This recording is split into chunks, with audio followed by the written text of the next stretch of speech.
Que Père, nous te bénissons pour ta bonté, ta fidélité, ton amour, Seigneur. Nous te remercions de nous permettre d'être réunis ensemble, Seigneur, pour parler de l'état de ce monde et de ta volonté dans nos vies, afin que nous soyons un peuple saint, une race de sacrificateurs mis à part, éternel, un peuple péculier pour te servir. Euh, Par le nom de ton Fils Jésus-Christ, pour ta gloire, dirige-nous par ton Esprit Saint, Père, au nom de Jésus. Amen. Good. Fait que ce matin, j'ai eu à cœur d'aborder un sujet qui est le veau d'or, je crois, de l'esprit en fait, du système présentement qui règne dans ce monde, système que la bête, les Nations Unies sont en train d'établir un peu partout sur cette terre. Euh, une, une chose c'est ça qui est leur veau d'or, qui est leur vache grasse et intouchable, et qui est présentement célébrée par la bête et par les peuples qui suivent, qui obéissent à la bête un peu partout sur cette terre. Et il s'agit de la débauche sexuelle, l'homosexualité, la transsexualité, le lesbianisme et toutes ces choses que la parole de Dieu appelle des abominations, que j'appelle aussi des abominations, parce que c'est ce qu'elles sont. Et donc, on va étudier ce sujet-là ce matin, en parler un peu. Euh, Quand je dis que c'est une- un veau d'or ou une vache grasse, c'est vraiment en fait dans le sens où c'est un élément intouchable du système mondain et du système bestial qui règne présentement sur la terre. Ça m'arrive d'aller prêcher dans les rues et quand je prêche dans les rues à voix haute, euh, j'ai la liberté de pouvoir parler du Seigneur Jésus-Christ et aborder à peu près n'importe quel sujet. Ici au Canada, puis je rends vraiment grâce à Dieu pour ça, c'est un privilège. Et donc, quand je prêche, je peux élever le nom de Jésus, je peux parler de sa mort, son ensevelissement, sa résurrection, de l'œuvre de réconciliation qu'il a fait pour nous. Je peux appeler les hommes et les femmes à la repentance, je peux leur dire que Jésus revient bientôt, je peux condamner le mensonge, je peux condamner l'hypocrisie, l'amour de l'argent, toutes ces choses-là et appeler les hommes et les femmes à la repentance. Mais si j'appelle les hommes et les femmes à se repentir de l'homosexualité, alors là, all hell break loose, comme on dit en anglais. All hell break loose. Il y a vraiment quelque chose de particulier par rapport à ce péché-là, qui fait que lorsqu'on l'aborde, les hommes, les femmes qui ne sont pas en Jésus-Christ sont vraiment remplis d'esprit de colère et deviennent très véhéments, très véhéments. Euh, je crois en fait que ça vient d'une manipulation de l'ennemi. Comme dit la parole, le prince de ce monde a aveuglé leur intelligence afin qu'ils ne voient pas briller la splendeur de l'évangile. Et cette manipulation de l'ennemi-là, en fait, c'est de faire croire aux hommes que, euh, que l'homosexualité ou que les déviances sexuelles, que les pratiques débauchées et abominables, en fait, sont la normalité, sont quelque chose de normal. En fait, ce que le diable a fait, c'est que il a assimilé ça au handicap, il a assimilé ça au fait d'être noir, il a assimilé ça au fait à tout, il a assimilé ça au fait d'être différent. Mais pas une différence qui soit mauvaise, mais juste une différence. Donc on considère que dans la société d'aujourd'hui, on considère dans la société d'aujourd'hui que remettre en question ces pratiques-là, ben, c'est équivalent à être raciste ou à être antisémite ou à se moquer des personnes handicapées, alors que non, ça n'a aucun rapport avec ça. Euh, une personne, c'est qui Lady Gaga qui chante I was born this way, puis comme beaucoup considèrent qu'ils sont nés de cette façon-là, bien, ils considèrent qu'ils doivent être acceptés de cette façon, puis que c'est donc leur normalité. Mais c'est pas parce qu'on est né d'une certaine façon que ce avec quoi on est né bon.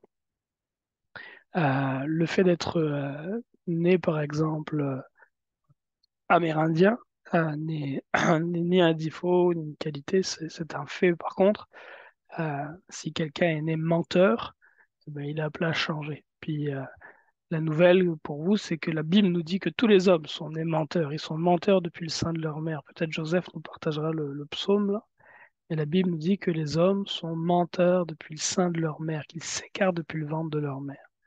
Donc, est-ce que nous devons commencer à célébrer le mensonge et dire je suis né comme ça et je suis fier d'être un menteur et accepter mes mensonges? Non, évidemment pas. On doit changer. Et pour avoir cet enfant, je sais que un enfant n'a pas besoin qu'on lui enseigne à mentir, il a besoin qu'on lui enseigne à dire la vérité parce que par nature, ils mentent. Par nature, ils savent mentir. Mais dire la vérité, c'est quelque chose qui doit leur être enseigné. Alléluia. Psaume 116 dit, je disais dans mon angoisse, tout homme est trompeur. Ben, c'est pas ce passage-là, mais je vais le trouver en plein. Les menteurs s'égarent au sortir du ventre de leur mère. C'est Psaume 58. Les méchants sont pervertis dès le ventre maternel. Les menteurs s'égarent au sortir du ventre de leur mère. Donc, lorsque ces gens disent qu'ils sont nés comme ça, euh, bien, pour beaucoup d'entre eux, effectivement, ils ont raison, ils sont nés avec ça. Ils sont nés avec ceci, comme les menteurs sont nés avec le mensonge. Maintenant, la chose, c'est que ce avec quoi ils sont nés, c'est un esprit impur ou des esprits impurs, des esprits de débauche, des esprits de pédophilie, des esprits de bestialité, d'homosexualité, toutes ces choses-là. Et ce dont ils ont besoin, en fait, c'est de délivrance. C'est de délivrance, c'est ce dont ils ont besoin. Mais là encore, il est triste de voir qu'ici au Canada, il est interdit de prier pour la délivrance d'une personne qui souhaite être délivrée d'esprit d'homosexualité.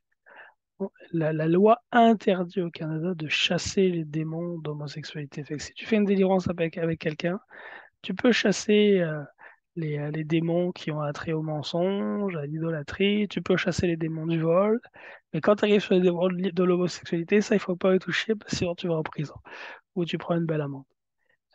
Et là encore, ça nous montre qu'il y a vraiment là quelque chose, une pierre de touche, il y a là une pierre angulaire pour le système de la bête. Puis on va essayer justement de réfléchir et de méditer pourquoi. Avant de continuer, je vais apporter une précision qui est importante, c'est que ces hommes et ces femmes qui se livrent à ces abominations, ils pêchent, euh, et le péché qu'ils commettent est grave, et la Bible dit que le salaire du péché, c'est la mort, que Dieu récompensera par les flammes éternelles de feu et de soufre ceux et celles qui commettent de telles choses, mais je veux rappeler que s'il en est de même pour les gloutons, pour les alcooliques, pour les menteurs, les voleurs, les parjures, etc. Le Seigneur condamne tous ceux qui pêchent et tous les hommes ont péché, sont privés de la gloire de Dieu, mais tous sont gratuitement justifiés, pardonnés, réconciliés par le moyen qui est en Jésus-Christ. Le Seigneur Jésus-Christ n'a pas simplement versé son sang pour les menteurs et les voleurs, mais il a aussi versé son sang pour les meurtriers, pour les pédophiles, pour les homosexuels, pour les lesbiennes, afin que tous ces hommes, les drag queens, les transsexuels, toutes ces choses-là, tous ces hommes puissent se repentir et parvenir à la repentance. Et c'est merveilleux de voir que dans ces communautés-là, qui sont vraiment au fond du trou réellement des profondeurs de Satan, que dans ces communautés, il y en a certains qui voient briller la lumière de l'Évangile et qui viennent à la repentance et que Dieu sauve même au milieu de ces hommes et ces femmes qui sont au cœur de Sodome et Gomorrhe. Et donc l'attitude qu'on doit avoir vis-à-vis de ceux qui pratiquent ce péché-là, c'est une attitude de compassion, d'amour pour les amener à la repentance et pas une attitude de haine. Par contre, il est très important de considérer le péché qu'ils commettent pour ce qu'il est. En fait, l'attitude qu'on doit avoir vis-à-vis de tous les pécheurs en général est une attitude de compassion et d'amour. Mais l'attitude qu'on a vis-à-vis du péché doit être une attitude de haine. David dit, je hais le péché, je hais la conduite des pécheurs. Nous devons haïr ceci, ça doit nous dégoûter. Et parce que c'est mal, parce que c'est abominable aux yeux de Dieu, et, euh, et parce que tant et aussi longtemps qu'on n'est pas dégoûté par ces choses-là, mais on ne peut pas réaliser l'importance pour ceux qui sont pris au piège de ces liens d'en sortir, on ne peut pas donc chercher à les secourir. Donc on va essayer d'explorer ce sujet-là ensemble, aujourd'hui par la grâce de Dieu. Alléluia. Ok, on va commencer par regarder quelques passages de la Bible. On va aller tout d'abord dans la loi, dans l'Ancien Testament, pour voir qu'est-ce que nous dit l'Écriture par rapport justement à ces conduites sexuelles-là. Qu'est-ce que Dieu en pense concrètement? Et voilà ce qu'il dit, Lévitique 18, verset 21. Lévitique 18, verset 21. Si tu veux le lire, Maxime. En fait, Lévitique 18, c'est un chapitre de la Bible qui parle de toutes les déviances sexuelles en général. Ça parle beaucoup de l'inceste, donc de l'interdiction des rapports sexuels entre les membres d'une même famille, le frère avec la sœur ou le fils avec la mère ou la fille avec le père. Donc c'est un passage qui interdit ces choses-là. Et dans ce passage-là, il est question aussi de l'homosexualité. Donc on peut lire à partir du verset 19, Lévitique 18, 19. Tu ne t'approcheras point d'une femme pendant son impureté menstruelle pour découvrir sa nudité. Tu n'auras point commerce avec la femme de ton prochain pour te souiller avec elle. Tu ne livreras aucun de tes enfants pour le faire passer à Moloch, et tu ne profaneras point le nom de ton Dieu. Je suis l'Éternel. Tu ne coucheras point avec un homme comme on couche avec une femme. C'est une abomination. Tu ne coucheras point avec une bête pour te souiller avec elle. La femme ne s'approchera point d'une bête pour se prostituer à elle. C'est une confusion. Ouais, Ne vous, ouais, vas-y, continue. ne vous souillez pas, ne vous souillez par aucune de ces choses, car c'est par toutes ces choses que se sont souillées les nations que je vais chasser devant vous. Le pays en a été souillé, je punirai son iniquité, et le pays vomira ses habitants. Vous observerez donc mes lois et mes ordonnances, et vous ne commettrez aucune de ces abominations, ni l'indigène, ni l'étranger qui séjourne au milieu de vous. Car ce sont là toutes les abominations qu'ont commises les hommes du pays qui y ont été avant vous, et le pays en a été souillé. Prenez garde que le pays ne vous vomisse. Si vous le souillez, comme il aura vomi les nations qui étaient avant vous. Car tous ceux qui commettront quelqu'une de ces abominations seront retranchés du milieu de leur peuple.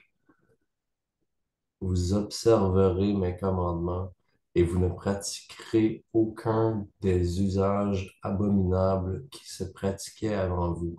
Vous ne vous en souillerez pas, je suis l'Éternel, votre Dieu. Alléluia. Fait que dans ce passage-là, ce qu'on voit quand on lit Lévitique 18, donc Lévitique 18, comme je le disais tantôt, parle beaucoup des relations incestueuses à partir du verset 6. Puis le Seigneur interdit les relations incestueuses. Donc, Dieu parle à son peuple, il leur dit à quel point c'est important, par exemple, de ne pas découvrir la nudité de la sœur de ton père, donc là, ta tante, de ne pas découvrir la nudité de ta belle-fille, etc. Donc Dieu interdit ces choses-là. C'est il donne cet enseignement parce que c'est pas par nature qu'un homme sait ces choses-là. On n'est pas avec la connaissance de ça. Au contraire, comme on le disait tantôt, par nature, l'homme n'est menteur. Par nature, les enfants en grandissant sont attirés les uns vers les autres. Et ceux qui sont à côté d'eux, en général, c'est leurs frères et leurs sœurs. Donc ces commandements sont donnés par Dieu pour renouveler notre intelligence pécheresse. Renouveler notre intelligence pécheresse. La Bible dit, la loi de l'Éternel restaure l'âme. Nous avons une âme qui est déchue, dépravée, mais la connaissance de la loi de Dieu restaure notre âme, ramène la connaissance de Dieu en nous. En tout cas, ce passage des Écritures, Lévitique 18, est un passage que j'aime utiliser de temps à autre, d'une saison à l'autre, pour enseigner mes enfants et rappeler à mes enfants les choses que Dieu a établies au niveau de l'ordre, dans la famille notamment, et, euh, et par rapport à la pudeur, parce que les enfants ne savent pas ces choses-là par nature. C'est important de leur enseigner. Et en plus de ceci, donc à partir du chapitre 19, on voit qu'il est question d'autres pratiques que les relations incestueuses. La première dont il est parlé, c'est le fait de ne pas avoir de relation sexuelle avec une femme pendant ses menstruations. Ensuite de ça, il est dit de ne pas avoir rapport avec la femme de son prochain, donc de ne pas pratiquer l'adultère, c'est une souillure. Il est dit. Ensuite, il est dit de ne pas livrer ses enfants pour les faire passer à Moloch. Ne livre aucun de tes enfants pour le faire passer à Moloch. Ça, c'était des sacrifices qui étaient faits où le peuple juif offrir un sacrifice des enfants à leur divinité abominable. Et ensuite, il est dit qu'un homme ne couche pas avec un homme, c'est une abomination. Euh, et puis, il est dit de ne pas coucher avec une bête pour se souiller avec elle, que la femme non plus ne fasse pas la même chose, c'est une confusion. On voit qu'il y a comme une sorte de gradation. Ça commence par le fait de coucher avec une femme pendant ses menstruations, après c'est l'adultère, après c'est le fait de livrer ses enfants au sacrifice à Moloch, donc l'idolâtrie et les sacrifices humains. Puis après ça passe à l'homosexualité, puis enfin à la bestialité. On voit comme une gradation en fait dans ce que Dieu donne. Et ce qui est intéressant de voir, c'est que cette gradation-là qu'il donne, le sacrifice des enfants, qui est une chose absolument horrible, euh, est mis juste avant l'homosexualité. Donc comme si l'idolâtrie ouvrait la porte à l'homosexualité, et comme si aux yeux de Dieu, l'homosexualité était encore plus grave, plus dégoûtant que les sacrifices d'enfants qui sont déjà abominables aux yeux du Seigneur. Et ce que je dis là, on le voit effectivement dans un autre passage de la Bible, dans Romains 1. En Romains chapitre 1, dans le Nouveau Testament, l'apôtre Paul, dans Romains 1, décrit un petit peu, fait état en fait de comment est-ce que la société des hommes, comment est-ce que l'homme et ceux qui l'entourent, les hommes, par quelle gradation ils tombent peu à peu dans le péché, par quelle gradation ils s'éloignent de Dieu jusqu'à à sombrer dans les profondeurs de Satan. On va aller dans Romains 1.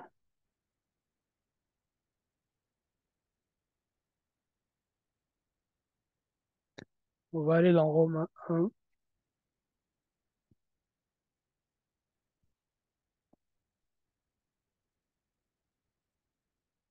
Romains 1 et on va le lire à partir du verset 16 jusqu'à la fin.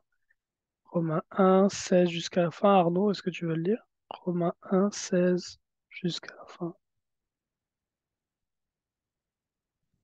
Ok, donc Romains 1, de 16 jusqu'à la fin. Parfait.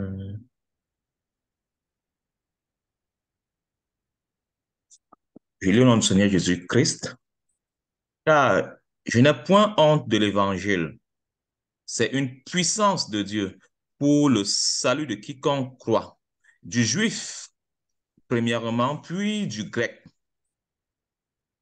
Parce qu'en lui est révélée la justice de Dieu par la foi et pour la foi, selon qu'il est écrit.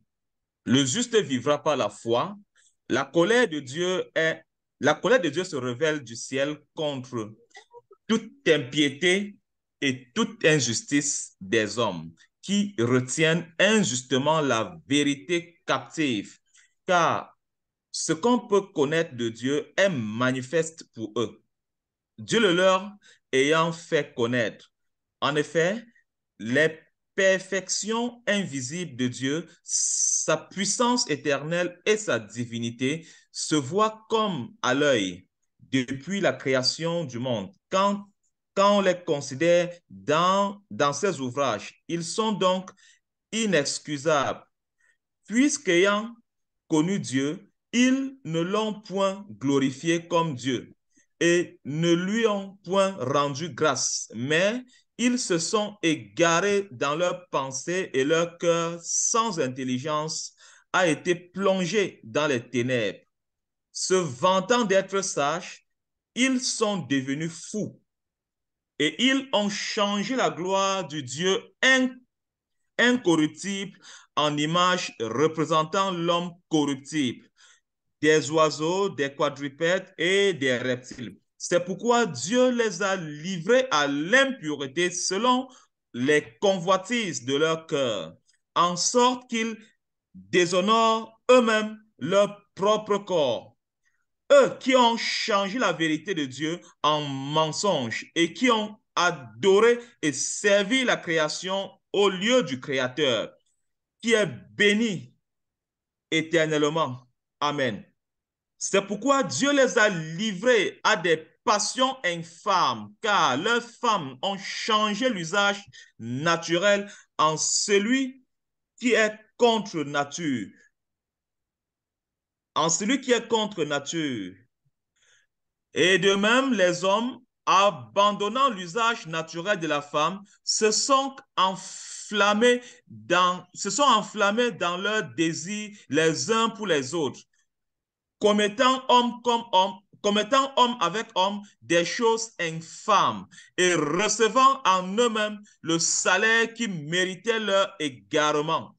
Comme ils ne se sont pas souciés de connaître Dieu, Dieu les a livrés à leur sens reprouvé pour commettre des choses indignes, étant remplis de toute espèce d'injustice, de méchanceté, de cupidité, de malice, plein d'envie, de meurtre, de querelles, de ruses, de malignité.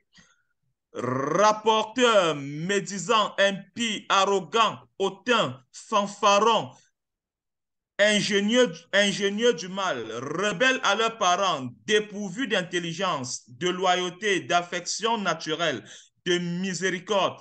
Et bien qu'ils connaissent le jugement de Dieu, déclarant dignes de mort ceux qui commettent de telles choses, non seulement ils les font, mais ils approuvent ceux qui les font. Amen. Amen. Amen, amen. Fait que si on reprend ce passage, on voit dans ce passage le même déroulé que dans Lévitique 18. On avait vu la gradation dans Lévitique 18, le péché en fait qui passe par l'idolâtrie et puis qui amène jusqu'à euh, comment on appelle ça, l'homosexualité, la bestialité. Puis ici, on voit la même chose. Paul commence à expliquer au verset 18 que la colère de Dieu se révèle depuis le ciel contre l'injustice des hommes qui retiennent la vérité captive, donc les hommes qui ne reconnaissent pas son existence. Dieu déverse sa colère sur ceux qui ne reconnaissent pas son existence, sa puissance créatrice, l'œuvre qu'il a fait. Paul dit parce que la raison pour laquelle cette colère de Dieu se manifeste du ciel contre ces hommes-là, c'est parce que l'existence de Dieu est manifeste. L'existence de Dieu est manifeste. C'est une folie de dire qu'il n'y a point de Dieu. Lorsqu'on regarde la beauté de la création et la perfection de ce monde, il n'y a aucune excuse pour arriver à cet endroit-là où on ne reconnaît pas l'existence de Dieu créateur. Et donc, puisqu'il n'y a aucune excuse, ceux qui ont de tels propos sont fous, nous dit l'Écriture au verset 22. Ils sont fous et dans leur folie, en fait, ils changent la gloire de Dieu incorruptible pour celle d'image corruptible et donc ils se mettent à adorer les oiseaux, les quadrupèdes, les reptiles et toutes ces choses-là. Ils se mettent à adorer et servir la création au lieu du Créateur. Et donc, il est dit au verset 26, parce qu'ils font ces choses, parce qu'ils se sont livrés à l'idolâtrie. Puis cette idolâtrie, ça peut ici être celle des quadrupèdes ou whatever, ça peut aussi être l'idolâtrie de l'homme.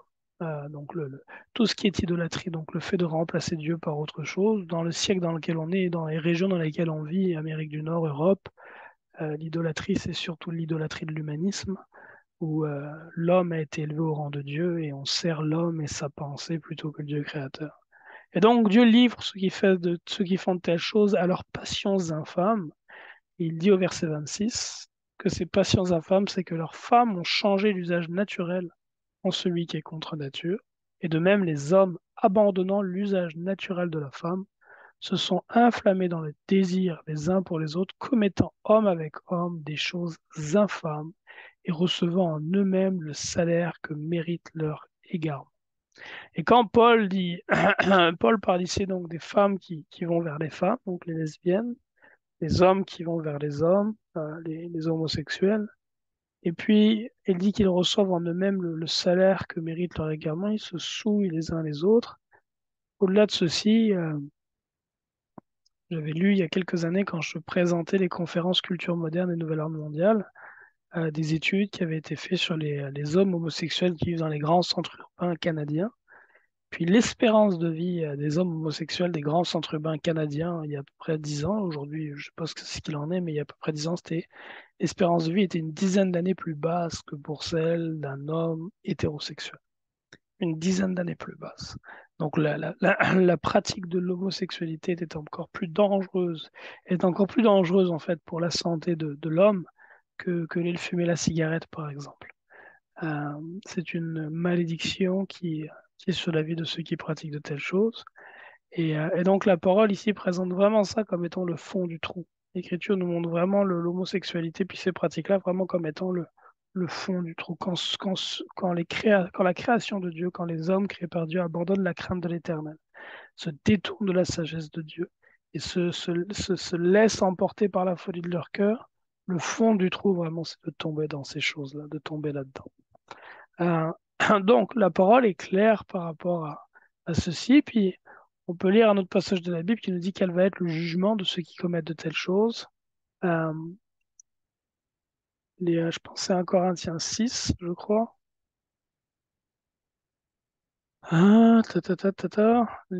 Sur les efféminés ou les homosexuels.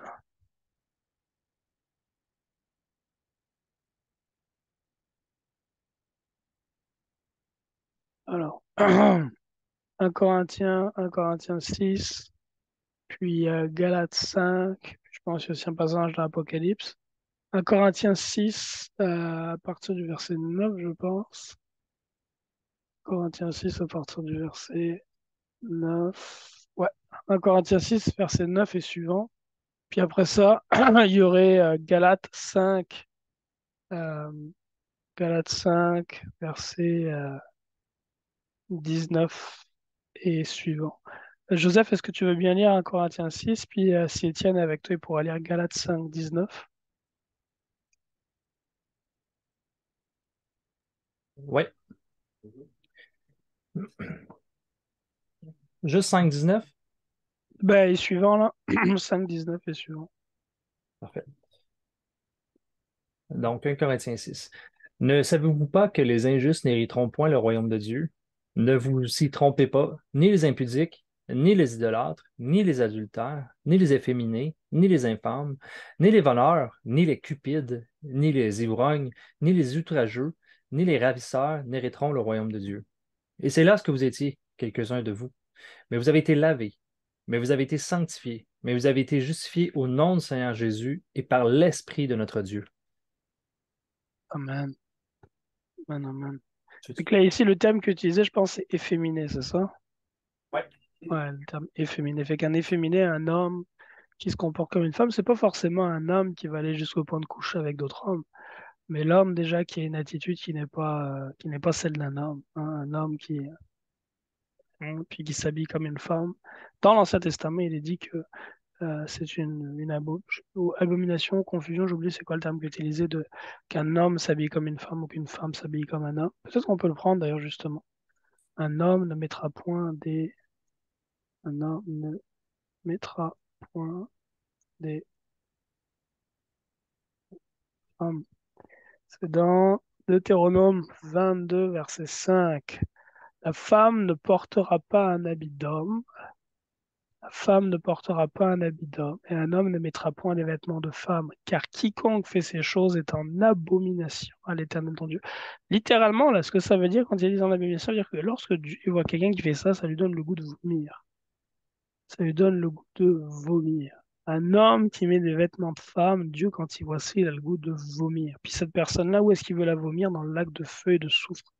Nous dit la parole de Dieu dans le livre d'Apocalypse, Apocalypse 21, verset 8. Il est dit, pour les lâches, les incrédules, les exécrables, les meurtriers, les fornicateurs, empoisonneurs, les idolâtres et tous les menteurs, leur part sera dans les temps ardents de feu et de soufre, qui est la seconde mort.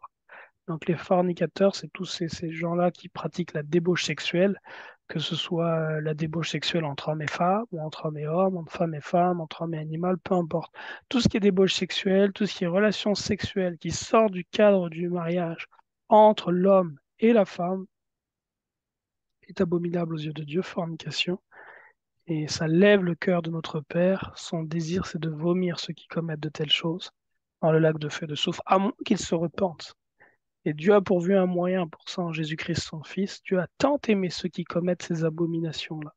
Il les a tant aimés qu'il a envoyé son Fils unique mourir à la croix, afin que tous ceux qui pratiquent la fornication, la bestialité, l'homosexualité, toute autre forme de péché aient une voie de repentance et de salut. Parce que Jésus-Christ a subi à la croix le salaire du péché que méritent ceux qui vivent dans de tels égarements. Il a été frappé à la croix pour les transsexuels, les homosexuels et toutes ces abominations-là. Christ a été frappé à leur place. Il a bu la coupe que méritent ces hommes et ces femmes qui pratiquent de telles choses. Alléluia. Donc nous, aujourd'hui, nous ne célébrons pas la fierté homosexuelle, nous déclarons que ces péchés sont une honte, une abomination, que le monde dans lequel nous vivons doit s'en repentir parce que Jésus-Christ revient bientôt. Il jugera chacun selon ses œuvres et ceux qui commettent de telles choses, ceux qui se livrent à de telles pratiques n'auront pas de part dans le royaume de Dieu. Mais gloire à Dieu parce que beaucoup de personnes, et on peut avoir plein de témoignages sur YouTube, ou sur d'autres, sur Internet plutôt en général, beaucoup de personnes qui vivaient dans ce mode de vie ont été sauvées par le Seigneur et sont reconnaissants et pleins de joie d'avoir pu être délivrés. Malheureusement, leur voix est bâillonnée. On ne leur donne pas le droit de parole, ils n'ont pas le droit de parler de leur expérience, mais il en existe énormément d'hommes, de femmes qui vivaient dans ces liens-là du péché qui ont été délivrés. Alléluia. Sur ma chaîne, il y a le témoignage d'un frère qui était dans les liens, notamment de la pornographie homosexuelle et autres, et bestiale, etc., qui était dans les liens de ce type de pornographie-là, puis de la pornographie en général, et qui a été délivré de ça, puis il, il ne regrette pas l'époque où il était lié par ces choses-là, il est reconnaissant de ne plus être là-dedans, et il en est de même pour tous ceux qui sortent de ce mode de vie-là abominable. Il n'y a pas. Les gens qui vivent ce mode de vie sont tristes et ils voilent, ils cachent cette tristesse-là, ils la voilent par l'arrogance et par l'apparence de la fierté. Mais c'est un voile qui ne tient que pour une certaine période et qui laisse place par la suite à toute forme de déchéance, à la dépression, puis au suicide bien souvent. Suicide bien souvent. Lorsqu'on va à Montréal, le quartier de Montréal, l'endroit de Montréal où il y a le plus d'itinérants, de sans-abri, de personnes qui sont au bout de leur vie, ben c'est aux portes du village homosexuel. Les portes du village homosexuel est l'endroit de Montréal où on peut trouver tous ceux qui sont au bout de leur vie, exsangues par la consommation de drogue et les excès de l'alcool et de la débauche, à quelques années pour certains de leur mort par overdose ou arrêt cardiaque. Les portes du village, comme les portes de l'enfer, dans le fond, elles sont comme les portes de l'enfer, les portes du village homosexuel. Donc un lieu qui est plein de couleurs de l'arc-en-ciel, dont on parlera tantôt, qui laisse promettre joie et gaieté, mais dont le fruit, lorsqu'on arrive auprès d'un arbre, on trouve le fruit au pied de l'arbre, le fruit mûr. Quel est le fruit mûr du village homosexuel, des villages homosexuels? C'est la mort. Le fruit mûr de ces endroits-là est la mort. Et c'est ce qu'on trouve à Montréal. Lorsqu'on arrive aux portes du village, au pied, on trouve ces hommes, ces femmes exsangues par la consommation de drogue et la vie de débauche, qui sont esclaves de ces choses-là comme des zombies attendant l'heure de leur mort. Que Dieu les aide. Et même là, certains encore peuvent venir à la repentance et être sauvés. Vas-y, Étienne. 5,19, c'est bien cela. Yeah. Les œuvres de la nature humaine sont évidentes. Ce sont l'adultère, l'immoralité sexuelle, l'impureté, la débauche, l'idolâtrie, la magie, les haines, les querelles, les jalousies, les colères, les rivalités, les divisions, les sectes, l'envie, les meurtres, l'ivrognerie, les excès de table et les choses semblables. Je vous préviens, comme je l'ai déjà fait, ceux qui ont un tel comportement n'hériteront pas du royaume de Dieu. Mais le fruit de l'esprit, c'est l'amour, la joie, la paix, la patience, la bonté, la bienveillance, la foi, la douceur, la maîtrise de soi. Contre de telles attitudes, il n'y a pas de loi. Ceux qui Amen. appartiennent à Jésus-Christ ont crucifié leur nature propre avec ses passions et ses désirs. C'est bon. Si nous... C'est bon? Ouais, c'est beau. Et encore une fois, Apocalypse 21 dit, ceux qui commettent de telles choses, les lâches, les incrédules, les abominables sont ceux qui font des abominations. Donc, pratiquent ces choses. On a vu tantôt que l'homosexualité est une abomination devant Dieu, comme la bestialité. Donc les lâches, les incrédules, les abominables, les meurtriers, les impudiques, les enchanteurs, les idolâtres et tous les menteurs, leur part sera dans l'étang ardent de feu et de soufre, ce qui est la seconde mort. Donc la parole de Dieu ne laisse pas de planer de doute. C'est des fois on entend certains chrétiens qui ont un discours selon lequel on pourrait penser que l'écriture est floue et peu partagée par rapport au sujet. Non, l'écriture est assez claire et tranchante sur ce sujet. C'est une chose qui est abominable devant Dieu. Puis moi, je ne prendrais pas l'attitude de dire que c'est la position de Dieu. Puis je sais pas pourquoi il voit ça comme ça, mais comme c'est sa position, il faut qu'on respecte. Non, c'est la vérité. C'est ça qui est la vérité. C'est ça qui est la vérité. C'est mal, c'est grave aux yeux du Seigneur. Et je comprends tout à fait pourquoi c'est mal et abominable. Je le comprends. Il y a certaines choses que Dieu dit dans la parole, j'ai du mal à comprendre, mais ça, je le comprends très bien. Si depuis la création, les hommes étaient tous des pédérastes et des homosexuels, il n'y a aucun de nous qui serait ici aujourd'hui. Euh, Merci Seigneur de ce que mon père n'était pas attiré aux hommes, mais était attiré vers une femme, ma mère, parce que ça a permis que je voie le jour avec mes frères et mes sœurs, autrement j'aurais pas eu la vie. C'est un mode de vie qui ne porte pas de fruits, qui entraîne la fin de l'espèce humaine. La fin de l'espèce humaine. C'est un mode de vie qui amène la mort. Ceux qui le pratiquent ont une espérance de vie qui ne fait que descendre et se transmettre toutes sortes de maladies, euh, plus viles les unes que les autres. Si ce mode de vie était convenable, il n'entraînerait pas toutes ces choses impures. C'est un mode de vie stérile, un mode de vie qui amène la mort. Il n'y a rien de bon là-dedans. Il n'y a rien de bon là-dedans. Et en fait, ce mode de vie-là, d'où vient-il à la base? La grande majorité des personnes qui sont dans les liens de ce type de pratique. Oui, Joseph? Ah, tu aurais pu finir, j'avais juste une question après. Ok. Ce que je disais, c'est la grande majorité des personnes qui sont dans les liens de ce type de vie immorale sont des gens qui ont souffert dans leur enfance toutes sortes d'abus. Qui ont souffert dans leur enfance toutes sortes d'abus. Ce sont souvent des hommes et des femmes, qui ont une relation avec leur père qui était d'une grande médiocrité. Donc c'est souvent des hommes et des femmes qui ont eu des pères, des papas qui ont été médiocres. Médiocres en plusieurs aspects, soit médiocres parce que leur père était absent, soit médiocres parce que leur père étant présent étaient des pères abusifs, abusifs par le langage par exemple, par le comportement, l'attitude, ou même des fois abusifs de façon sexuelle, donc des pères pédérastes.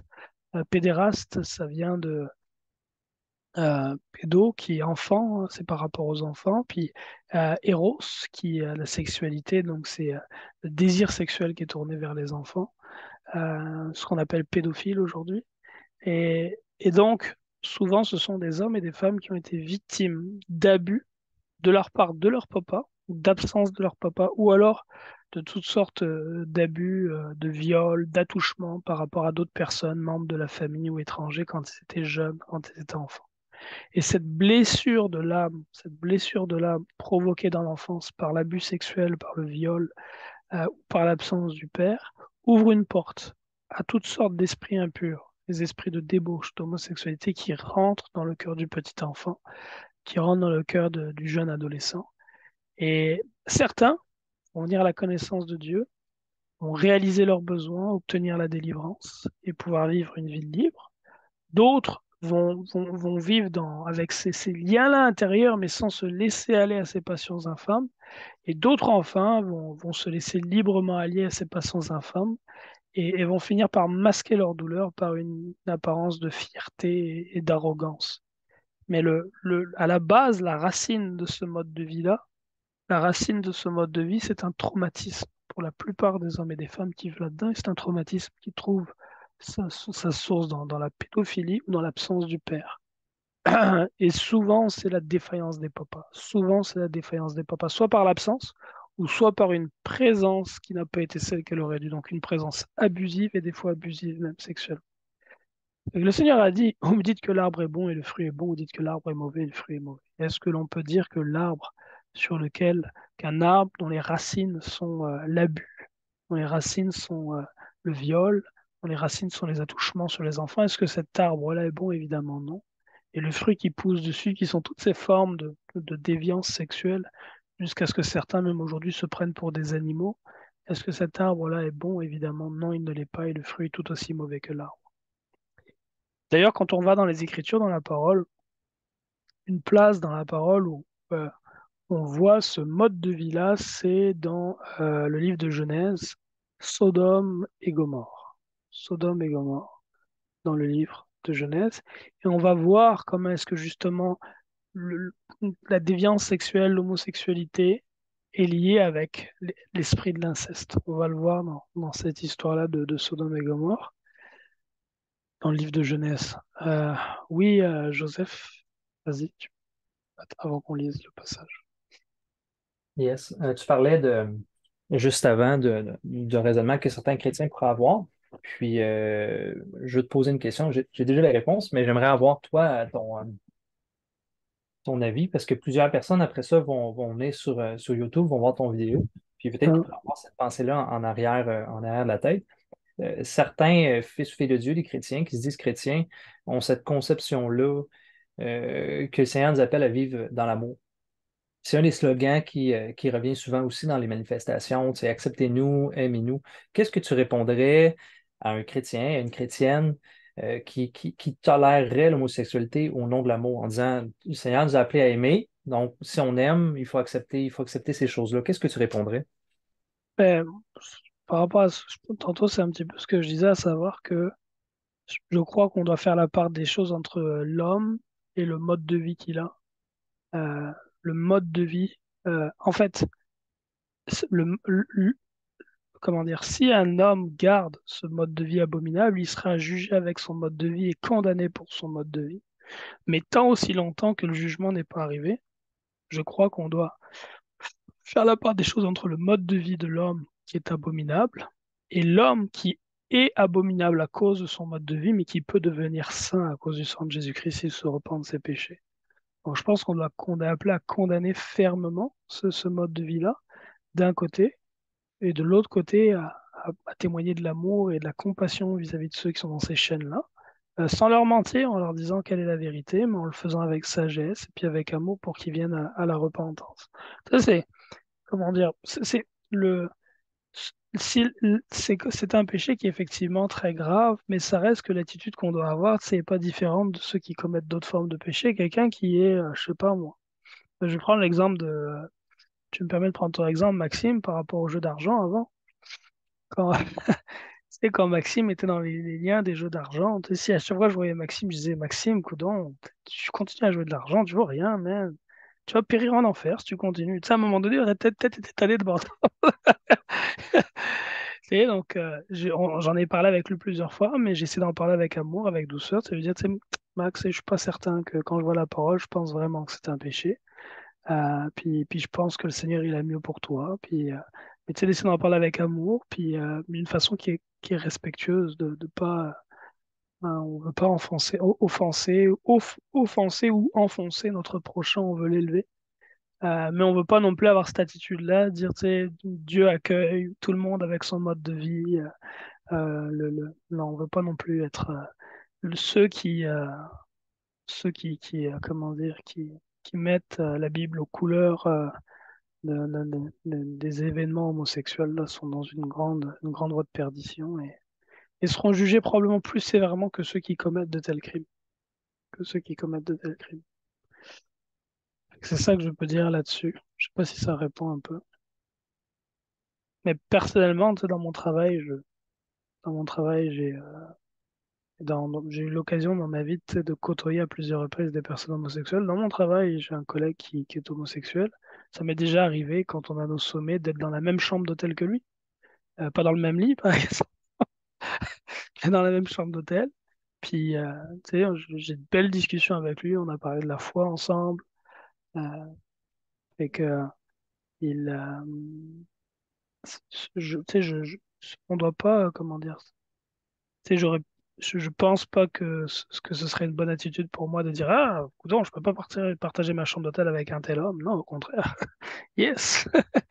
Qu'il soit dans la même chambre d'hôtel que moi, on va parler du Seigneur Jésus, on va parler des Écritures, on va parler de l'Évangile, on va lui annoncer là. Puis ça, c'est une autre chose aussi, tu sais, c'est que faut pas qu'on tombe dans ce piège-là de vouloir, quand on rencontre quelqu'un, annoncer tout de suite à une personne ses péchés.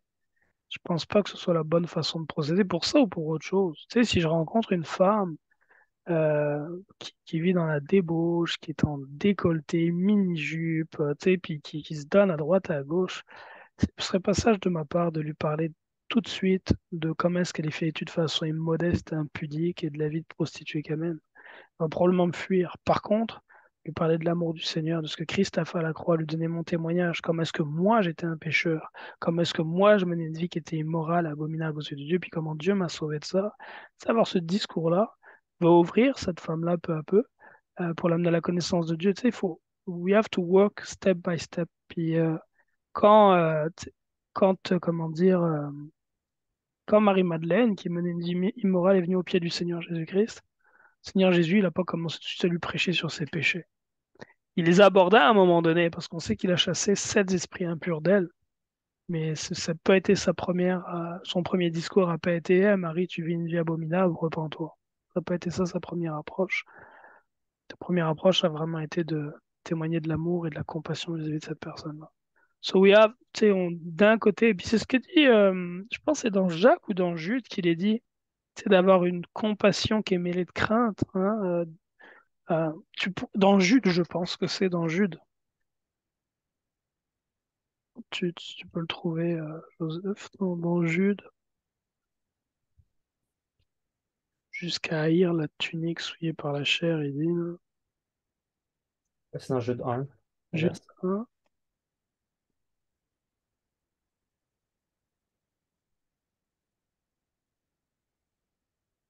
Ouais, Jude 1, 23. Jude 1, un petit peu avant 23, Jude 1. Ouh. Jude 1, Jude 1.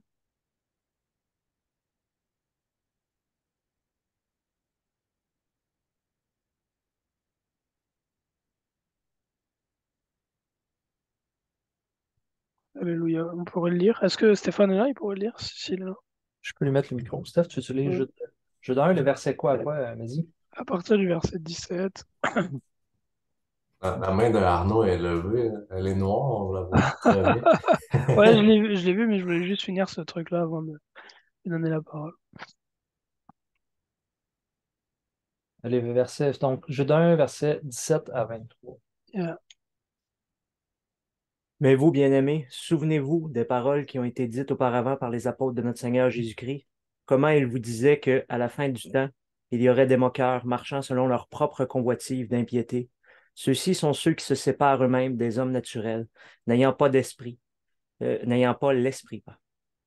Mais vous, bien-aimés, vous édifiant vous-même sur votre très sainte foi, priant par le Saint-Esprit, conservez-vous dans l'amour de Dieu, attendant la miséricorde de notre Seigneur Jésus-Christ pour la vie éternelle. Et les uns qui contestent, reprenez-les. Les autres, sauvez-les avec crainte, les arrachant hors du feu, haïssant même le vêtement souillé par la chair. Or, à celui qui a le pouvoir de vous garder sans que vous bronchiez et de vous placer irréprochable devant sa gloire avec abondance de joie. Au seul Dieu, notre Sauveur, par notre Seigneur Jésus-Christ, gloire, majesté, force et pouvoir, dès avant tout siècle, et maintenant et pour tous les siècles. Amen. Amen. Merci, bro. Et quoi, dans le verset 23, il dit ayez une pitié mêlée de crainte. Une pitié mêlée de crainte. C'est qu'à la fois cette attitude de compassion et de pitié, puis en même temps ce dégoût par rapport au péché. Oui, Arnaud? OK, donc, tantôt tu disais dans ton exposé pour la délivrance qu'on ne peut pas délivrer J'ai pas dit quelqu'un. alors, je sais pas si je dis qu'on peut pas, on peut. On Le nom peut, du ah, OK. Seigneur Jésus-Christ a toute puissance et toute autorité pour chasser toutes sortes d'esprits impurs et on doit, mais au Canada, il faut être Hmm. conscient que c'est légalement interdit. OK, Donc, donc ça veut et dire donc, par rapport à cet aspect-là, on rentre là dans le type de situation dans lequel Pierre était. Lorsqu'on a interdit à Pierre, lorsque le Sanhédrin, qui était l'autorité à Jérusalem, a interdit à Pierre d'annoncer le nom du Seigneur Jésus, Pierre répondit, jugez-les en vous-même. Faut-il obéir aux hommes plutôt qu'à Dieu? C'est que là, on arrive, tu sais, le Seigneur nous appelle à nous soumettre aux autorités que... et on doit payer nos impôts, on doit obéir à la loi, etc. Dans ce cas-là, lorsqu'on arrive à l'endroit où le gouvernement de M. Trudeau dit non, vous ne pouvez pas chasser les démons d'homosexualité, Dieu dit que oui, et non seulement qu'on peut, mais qu'on doit. Fait qu'on arrive dans un endroit dans lequel on doit de façon respectueuse désobéir au gouvernement et offrir la liberté à ceux qui la recherchent. Celui qui, tu sais, en ce moment, j'ai un frère qui mais écrit qui est dans les liens justement de ce genre de choses au niveau de la débauche sexuelle et qui demande de l'aide et qui veut être libéré, affranchi de ses esprits impurs. On peut pas lui dire, écoute mon frère, malheureusement on n'a pas le droit de faire de prière de délivrance sur ces choses-là, fait que débrouille-toi. Mhm. Non, non, non, on est là pour apporter le secours et la délivrance à ceux qui en ont besoin et qui la recherchent. OK, mais dans ce cas-là, en le Ouais, faisant, pardon. on procède un peu comme Pierre le faisait, mais en cachette, sans toutefois publier. Ouais, ben, oui, c'est certain qu'après, tu sais, je pense qu'il faut aussi être sage. Tu sais, comme là, par exemple, aujourd'hui, on fait une étude là-dessus. C'est la première, je pense. Ben, je vais la mettre sur YouTube. Je sais pas ça va être quoi la conséquence de ça, Et, là.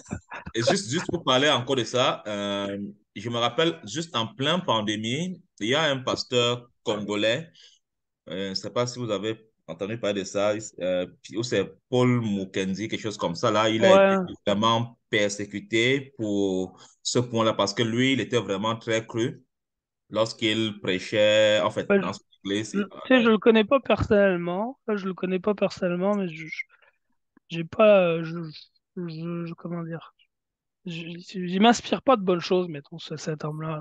Là. Ce que Mhm. j'ai pu voir de lui, je parle pas de ce que les médias disent, mais c'est de comment est-ce que, je sais pas moi, un homme qui arrive dans un gros Hummer, tu sais, un lieu de culte, qui se fait appeler apôtre de telle ville, qui met des costumes, cravates richissimes pour servir. Je suis comme, je suis pas fan du tout. Un homme qui se présente pas devant le tribune. I don't know.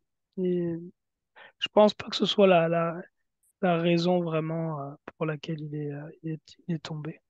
Oh, OK. Je crois pas. De ce que j'ai pu voir là, tu sais, il y a des frères qui souffrent à cause du nom du Seigneur Jésus-Christ. Lui, que Dieu me pardonne si je me trompe, mais j'ai plus l'impression qu'il souffre à cause de ses erreurs et de ses manquements. Tu sais, c'est plus ça mon impression. Ou en tout cas,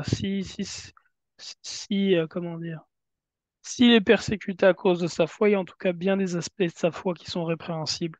euh, Selon la parole de Dieu. Bien des aspects de sa foi qui dérogent aux standards et aux modèles qu'on a dans les Écritures. Et l'image que ça donne de Jésus-Christ et de l'Évangile est mauvaise. Parfait, Good? merci. Ouais, good. Euh, Ok, donc on était rendu, on a parlé de oui, on était rendu à parler de Sodome et Gomorre. Sodome et Gomorre. Ah. Ben, Jude, justement, en parle, comme on est dans Jude, et puis après, je vais aller dans le passage de Sodome et Gomorre. Dans Jude, il est dit ceci. Je veux vous rappeler au verset 5, à vous qui savez fort bien toutes ces choses, que le Seigneur, après avoir sauvé le peuple et l'avoir tiré du pays d'Égypte, fit ensuite périr les incrédules, qu'il a réservés pour le jugement du grand jour, enchaînés éternellement par les ténèbres, les anges qui n'ont pas gardé leur dignité, mais qui ont abandonné leur propre demeure. Là, Jude est en train de parler ici des anges qui, dans Genèse chapitre 6, peu de temps après la création, les anges qui sont descendus sur terre et qui ont couché avec les femmes, les filles des hommes, ils ont eu de ces relations sexuelles-là une descendance que l'Écriture appelle les Néphilim, les géants, qui ont été sur la terre et qui dévoraient tout le fruit du travail des hommes. Et Dieu a détruit les Néphilim. Le livre d'Enoch nous explique que les esprits impurs, justement, ce sont les esprits des Néphilim, de ces créatures-là que Dieu a détruites. Pour les anges, il les a enchaînés éternellement, dit l'Écriture, en attendant le jugement. Et il est dit ici que Sodome et Gomorre et les villes voisines qui se livrèrent comme eux à l'impudicité et à des vices contre nature sont donnés en exemple subissant la peine d'un feu éternel. Donc il est dit que Sodome et Gomorre commettaient comme les anges des vices contre nature. Donc c'est lorsqu'on déroge de l'ordre des choses. Dieu a fait l'homme pour aller vers la femme, il n'a pas fait l'ange pour aller vers la femme, il n'a pas fait l'homme pour aller vers l'homme. Et donc, la peine de ces choses-là, dit la parole ici, c'est un feu éternel. Lorsqu'on va dans Genèse 19, justement, pour en apprendre un petit peu plus au sujet de Sodome et Gomorre, pendant que je lis ça, Joseph, si tu peux récupérer le passage, et puis c'est dans le livre d'Ésaïe où Dieu parle de Sodome et Gomorre et dit que le péché de Sodome et Gomorre, c'était l'égoïsme, le manque d'hospitalité. Euh, je vais lire Genèse 19. Alors, Genèse 19. Donc, Genèse 19, c'est la destruction de Sodome et Gomorre. Dans Genèse 18, Dieu est avec Abraham et dit à Abraham qu'il va détruire Sodome et Gomorrhe. Et Abraham, et tout à l'heure, on se posait la question de savoir c'est quoi l'attitude que nous devons avoir vis-à-vis de ceux qui commettent de telles fautes. Abraham ne se réjouit pas en disant oh, alléluia. Leur mode de vie était tellement abominable, j'avais juste une hâte, c'est qu'il soit détruit. Non, Abraham se met à intercéder pour la ville de Sodome et Gomorrhe. Il intercède pour cette ville. Fait que notre position par rapport à tous ces lieux abominables dans lesquels le péché est pratiqué, je prends ici l'exemple de Montréal avec le village homosexuel, n'est pas de désirer la destruction de ces lieux, mais c'est de prier Dieu pour qu'il ait compassion des hommes et des femmes qui habitent dans ces endroits, qu'il les amène à la repentance, afin que ces hommes et ces femmes qui sont dans les liens du péché et de l'iniquité, qui sont tristes, ils sont immensément tristes, abattus, déprimés pour beaucoup d'eux, et ils doivent voiler ça avec la drogue et tous les abus, que ces hommes et ces femmes puissent venir à la repentance au salut. C'est là notre attitude. Et donc Abraham, sa position, il dit, mais Seigneur, s'il y a 50 hommes dans cette ville, est-ce que tu feras périr toute la ville avec ces 50 justes, loin de toi de pratiquer une telle chose? Et le Seigneur, il dit, non, non, pour ces 50 hommes-là, je ne détruirai pas. Puis Abraham continue, il bargaine un peu, il dit, puis s'il y en a 45, s'il y en a 45, Dieu dit non, non, pour 45, je ne détruirai pas. Il dit bon, Seigneur, pardonne un petit peu, je continue, mais s'il y en a 30, et Dieu il dit non, pour 30, je ne détruirai pas. Puis il continue comme ça, ce bargain, puis il descend jusqu'à 10. Et Dieu il dit s'il y a 10 hommes justes dans cette ville, je ne la détruirai pas. S'il y a 10 hommes justes dans cette ville, je ne la détruirai pas. Malheureusement, dans toute la ville, il n'y avait, semble-t-il, qu'un seul homme juste, Lot. La Bible dit que Lot était un homme juste. Dans le Nouveau Testament, il dit que Lot, il tourmentait quotidiennement son âme à cause des abominations qui se faisaient dans cette ville-là. Et donc, dans Genèse 19, on va voir la destruction. Je vais faire une petite parenthèse à Lot parce que je pense que ça peut être vraiment pour nous tous d'un grand encouragement. C'est que, pardon, Lot et Abraham vivaient ensemble. Lot était le frère d'Abraham, en réalité le neveu d'Abraham, le fils de son frère. Ils étaient ensemble, leurs troupeaux étaient ensemble, mais ils avaient des troupeaux si nombreux que leurs bergers respectifs commençaient à se quereller par rapport au pâturage et donc ils ont choisi de se séparer. Et Abraham a laissé à Lot le choix d'aller, il voulait soit d'aller vers la montagne, les lieux un peu plus arides, semble-t-il, ou d'aller vers la plaine de Sodome et Gomorrhe, qui était comme un jardin de l'Éternel luxuriant. Et Lot a choisi d'aller vers Sodome et Gomorrhe. Et on va le voir ici, le choix qu'il a fait a été des moins sages, parce qu'à court terme, oui, c'était un choix qui lui a accordé une grande prospérité, mais à long terme, il a tout perdu. Il s'est retrouvé à vivre comme un itinérant avec ses deux filles et habite dans une grotte. Il a perdu tout ce qu'il possédait, sa famille, ses richesses, tout. Et en fait, je crois que le choix que Lot a fait à la base, qui est un choix que nous tous, on a amené à faire à un moment donné, le choix qu'il a fait à la base, en fait, est un choix sur lequel on a médité. Est-ce que je dois choisir dans les choix que je fais dans la vie, qu'est-ce qui doit être le motif principal? Qu'est-ce qui doit déterminer premièrement mon choix? Lot a choisi un lieu de vie en fonction de la prospérité que cet endroit pouvait lui accorder. Il n'a pas regardé est-ce que ça allait lui accorder une prospérité spirituelle, est-ce que ce lieu serait propice à le rapprocher de Dieu. Ce qu'il a regardé, c'est que ce lieu serait propice à lui donner des troupeaux gras, un pâturage gras et donc de prospérer financièrement. Mais il n'a pas fait attention au fait qu'il allait vivre dans un environnement dans lequel le péché abondait, dans lequel les abominations abondaient, que ça risquait de rentrer dans le cœur de son épouse, de ses enfants, de toutes ces personnes-là. Il n'a pas regardé à ces choses-là. Donnez-moi une seconde, s'il vous plaît. Oui?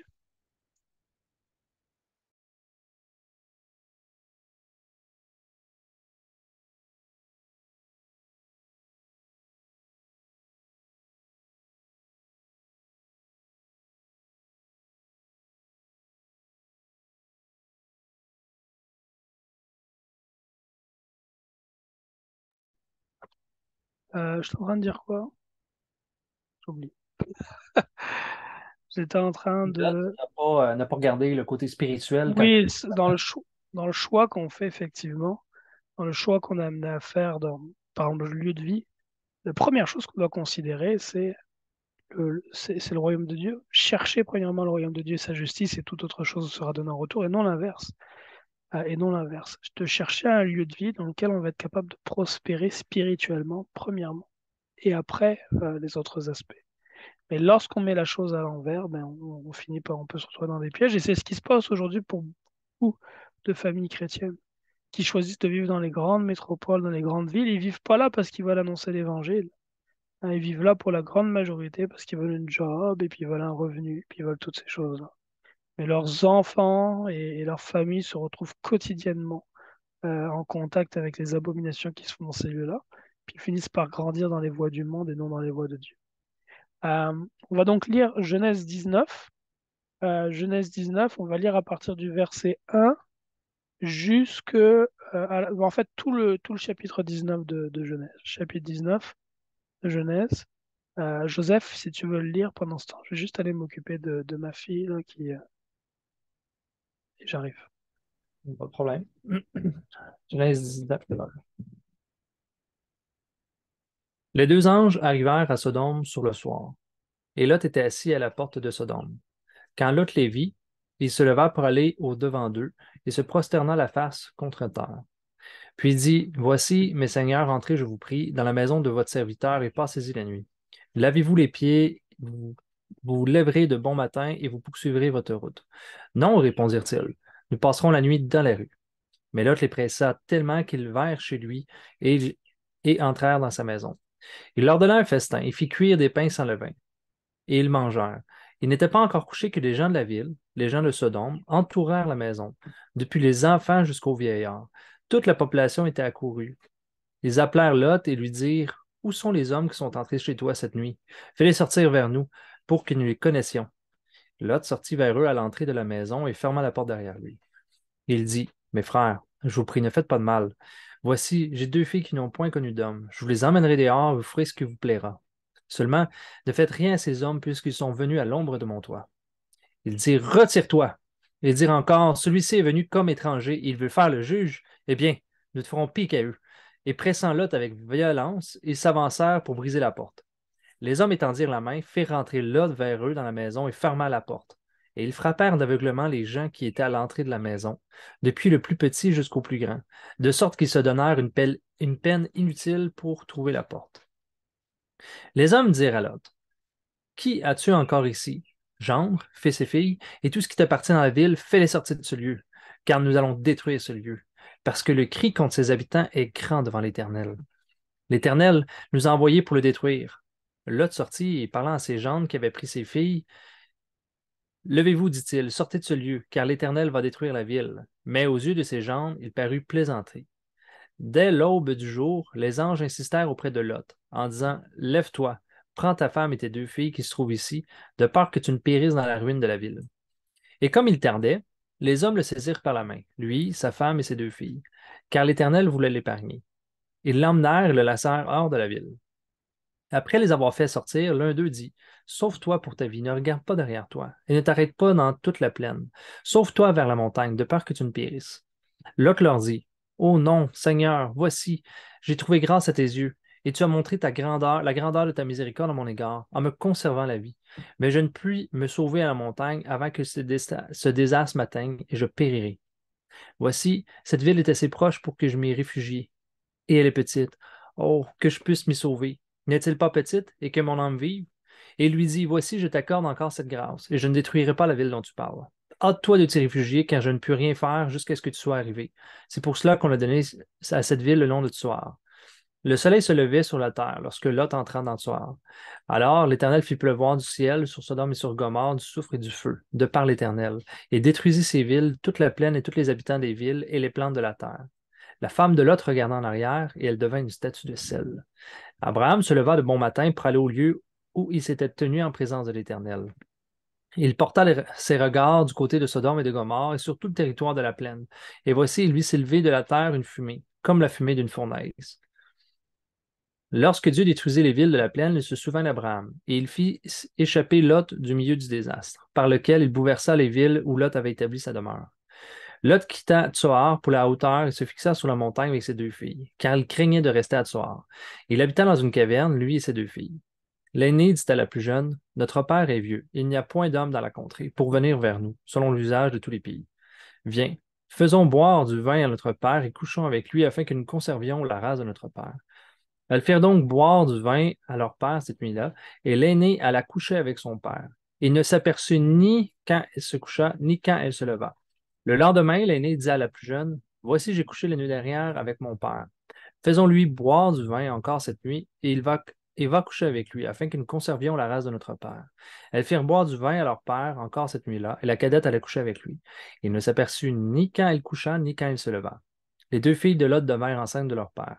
L'aînée enfanta un fils qu'elle appela du nom de Moab, c'est le père des Moabites jusqu'à ce jour. La plus jeune enfanta aussi un fils qu'elle appela du nom de Ben-Amni, c'est le père des Ammonites jusqu'à ce jour.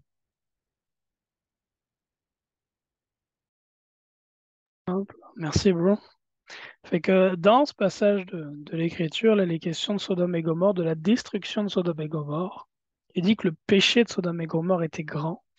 Et donc les anges de Dieu descendent à Sodome et Gomorre pour amener le jugement là-bas. Ce qui est intéressant, c'est de voir que ils vont trouver refuge chez Lot. Et quand ils arrivent chez Lot, il est dit que les hommes de la ville, au verset 4, tous les hommes de Sodome, jeunes et vieux, certaines versions disent les enfants comme les plus âgés. Donc tous les hommes de la ville étaient venus là du bout de la ville, ils appelaient Lot et lui demandaient où sont les hommes qui sont venus chez toi, amène-les pour que nous entrions en relation avec eux. Donc les hommes de Sodome et Gomorre sont venus aux portes de chez comment il s'appelle, de chez Lot, parce qu'ils voulaient violer, coucher avec les hommes qui étaient là, et ces hommes étaient en réalité des anges. Donc on voit à quel point est-ce que la dépravation est abominable, l'homosexualité rampante. Non seulement il n'y avait pas d'hospitalité, dans le livre du juste, le livre de Jachère, on apprend au sujet de Sodome et Gomorre que si quelqu'un donnait l'hospitalité à un voyageur à Sodome et Gomorre, il était pénalisé, il avait une pénalité à payer, il avait une amende à payer. Il était interdit de donner de l'eau à celui qui avait soif, qui était de passage, de donner à manger à l'étranger qui était de passage, de donner l'hospitalité à celui qui était de passage. C'était des choses qui étaient interdites à Sodome et Gomorre. Une ville qui était une ville vraiment abominable, égoïste. Puis je sais pas si tu as trouvé, Joseph, le passage dont je te parlais tantôt. J'ai trouvé, si c'est ce que tu cherches, dans Ésaïe 1, les versets 9 à 17. Vas-y. Euh, Attends une seconde. Si l'Éternel des armées ne nous eût conservé un faible reste, nous serions comme Sodome, nous ressemblerions à Gomorrhe. Écoutez la parole de l'Éternel, chef de Sodome. Prête l'oreille à la loi de notre Dieu, peuple de Gomorrhe. Qu'ai-je à faire de la multitude de vos sacrifices, dit l'Éternel? Je suis rassasié des holocaustes, de béliers et la graisse des veaux. Je ne prends point plaisir au sang des taureaux, des brebis et des boucs. Quand vous Non, venez... c'était pas celui-ci. C'était Ézéchiel 16,49. Je l'ai, bro. C'est lequel, Ézéchiel? 16,49. Parfait. Ézéchiel 16,49. Boum, boum. Ézéchiel 16,49. Tu veux le lire, Maxime, Ézéchiel 16 à partir du verset 48 et suivant. Je te dirai stop.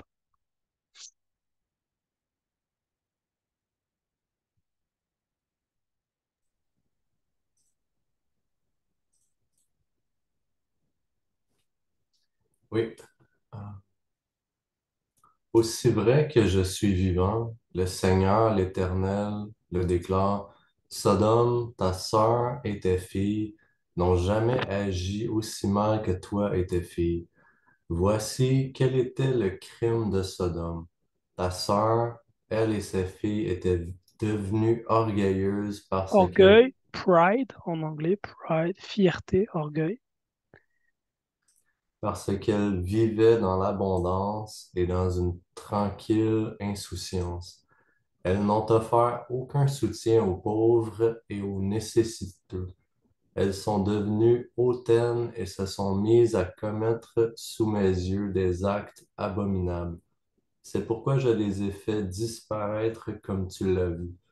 C'est Quant bon. à... Et qu'ici, dans ce passage, ce qui est intéressant, c'est que nulle part il est mentionné le crime de l'homosexualité. On a vu que c'était bien une pratique qui était à Sodome et Gomorre. Mais qu'est-ce que Dieu leur reproche là-bas? L'orgueil, pride, la fierté, l'arrogance. Elles vivaient dans l'abondance et dans une insouciance sécurité, fait qu'elles avaient tout en abondance, ces villes-là. Mais, malgré leur richesse, elles ne soutenaient pas la main du malheureux et de l'indigent. Donc elles vivaient égoïstement dans leur coin. Elles vivaient égoïstement dans leur coin et ne partageaient pas de cette abondance qu'elles avaient avec ceux qui sont dans le besoin. Elles ne soutenaient pas la main du malheureux et de l'indigent. Et vraiment, hein, s'il y a un livre qui permet de voir ça de façon assez brillante, c'est le livre de Jachère.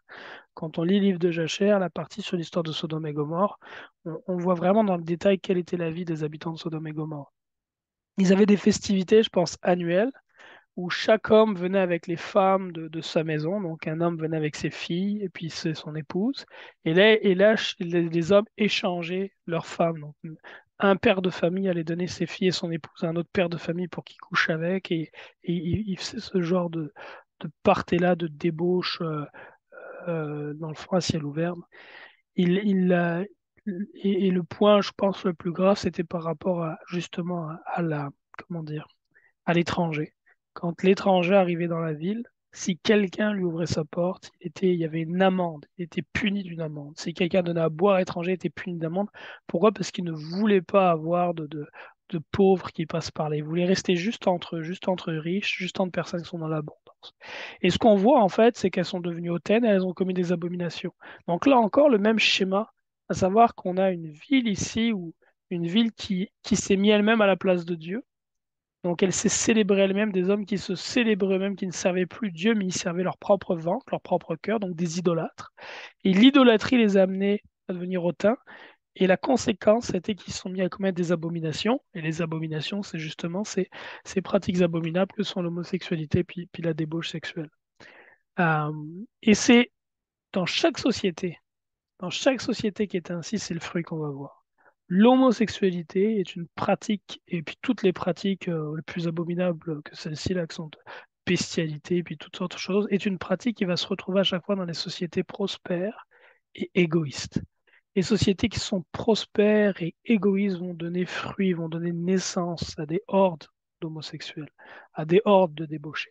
Et c'est ce qu'on voit dans le monde dans lequel on est, ici au Canada, en Amérique du Nord, des sociétés qui sont prospères, mais qui sont égoïstes, où chacun vit pour soi, où les autres ne pensent pas aux autres, pensent simplement à leur propre plaisir, à leur propre bonheur, et ne se soucient pas du prochain, donne place à des sociétés donc tournées vers elles-mêmes. Hein. Quelqu'un qui est égoïste, c'est quelqu'un qui est tourné vers lui-même. Et donc, en étant tourné vers soi-même, le fruit de ça, ben, c'est que l'homme est tourné vers l'homme, la femme est tournée vers la femme. C'est l'homosexualité. Oui, Joseph. J'aurais voulu avoir ton avis sur, je pense que tu connais l'auteur Jonathan Cahn. Yeah. Mais je Il l'ai avait, jamais lu, par exemple. il avait fait une analyse, puis il en était arrivé à la conclusion en regardant l'histoire du peuple d'Israël, puis il avait vu les mêmes, le même modus operandi dans les nations d'aujourd'hui qui vivent les malédictions, selon laquelle il y a une instauration progressive. Ça commence maintenant avec Baal, avec l'amour des richesses. Après ça, avec Astarté, qui est l'amour de la chair. Puis ça se termine avec Moloch, qui est justement la haine de la vie, si on veut, les sacrifices d'enfants, puis ce genre de choses-là. Là, tu ne l'as pas lu finalement, mais ma question, ça aurait été de voir un peu c'est quoi ton avis. Ouais, je pense que ça fait bien du sens, effectivement, ça. Là. Ça, je crois effectivement que quand on le voit dans la parole, puis on voit la gradation ici, tu sais, ça commence par la richesse, l'abondance, qui n'est pas une mauvaise chose en soi. Mais si cette richesse-là, elle est pour soi-même, elle n'est pas pour Dieu, elle est vaine. Puis là, de cette richesse, cette abondance qui n'est pas partagée amène la colère de Dieu. Puis là, le Seigneur va le laisser livrer à leur penchant réprouvé, abominable, ceux qui commettent de telles choses. Puis là, s'implante l'homosexualité, tout ça. Puis là, ça laisse place après à la colère de Dieu qui vient avec le jugement pour détruire, dans le fond. C'est vraiment ce qu'on peut voir. Puis le point qui emmenait aussi, il ressortait, c'est dans Matthieu 12, les versets 43 à 44. Il dit, lorsqu'un esprit impur est sorti de l'homme, il va par les lieux arides, cherchant du repos, il n'en trouve point. Alors il dit, je retournerai dans ma maison d'où je suis sorti. Et quand il arrive, il la trouve vide, balayée et ornée. Il s'en va et prend avec lui 7 autres esprits plus méchants que lui. Ils entrent à la maison, s'y établissent. La dernière condition de cet homme est pire que la première. Puis là, c'est la dernière phrase qui est curieuse. Il en sera de même pour cette génération méchante. Mm. Comme si le péché se cumule de, de, de, de- c'est ça, pour la prochaine génération. Yeah. Yeah, c'est effectivement un passage qui est intéressant, notamment le dernier verset par rapport à ça. Puis dans la ville de Sodome et Gomorre, là, une des choses qu'on voit, on dit tantôt que ces modes de vie débauchés trouvent leurs racines souvent dans la pédophilie et les abus sexuels dont sont victimes les petits-enfants, qui en grandissant deviennent eux-mêmes euh, débauchés sexuellement, dans le fond, et puis se livrent à toutes ces choses. On le voit à Sodome et Gomorre. On voit qu'à Sodome et Gomorrhe, ce sont les jeunes comme les âgés qui sont venus aux portes de Lot pour coucher avec les hommes qui étaient là de passage. Et on voit par la suite que les filles de Lot ont pratiqué l'inceste avec leur père. Ça venait de quelque part. Ça, elles ne se sont pas levées du jour au lendemain avec l'idée que c'était correct de coucher avec leur papa. Là, c'est elles ont grandi dans un environnement où c'était la norme. Probablement que Lot, lui, avait la crainte de Dieu, puis il lui dit qu'elles étaient vierges, donc il pratiquait pas ce genre de choses avec ses filles. Et on sait c'était un homme juste. Il tourmentait son cœur à cause des abominations qui se passaient à Sodome et Gomorrhe. Donc on sait qu'il n'a pas enseigné ses filles à faire ce genre de choses. Mais il a élevé ses enfants dans un environnement où ces pratiques étaient la norme. Il a élevé ses enfants dans un environnement où ces pratiques étaient la norme. Il a donné ses filles à marier à des gendres qui n'avaient pas la crainte de Dieu. Et le jour où la ville a été détruite, Joseph l'a lu tantôt, il est allé voir ses gendres pour leur dire sortez, la ville va être détruite. Est-ce que ces gendres nous écoutaient? Non. Il a perdu toutes ses filles qui étaient déjà mariées. Il les a perdues. Toutes ses filles qui étaient déjà mariées. Il n'est pas dit qu'il avait des fils, mais il dit qu'il avait des filles, deux qui étaient vierges non mariées et d'autres qu'il avait déjà mariées. Il les a perdues avec ses petits-enfants, avec tout ce qu'il avait.